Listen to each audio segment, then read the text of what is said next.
এই সকাল সকাল আজকে ছেনা ফাটাইলো, এটাই পনির করব আর রাতে পরোটা করব।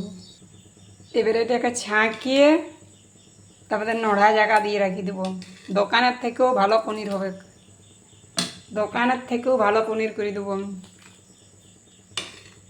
1 ঘন্টা পরে সেট হয়ে যাবে। তার এটা আমার 2 কিলো দুধ ছিল, এই ছাঁকা হয়ে গেছে। এবারে নড়া জায়গা দিয়ে দেবো। এই যে হয়ে গেল, নড়া জায়গা দিয়ে দিচ্ছি। এই পনিরটা যত গরম গরম হবে, গরম গরম ছাঁকিয়ে নড়া জায়গা দিবে, তত ভালো হবে।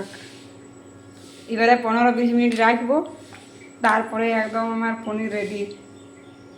এই 15 মিনিট রাখার পরে এইবারে দেখাচ্ছি কেমন পনিরটা হলো। দোকানের থেকেও ভালো, একদম নরম। এই যে পনির হয়ে গেল, এটা এবারে রাখি দেবো ফ্রিজে। রাতে করব এটা পনিরের পরোটা, আলু আর পনির মিশায় পরোটা করব।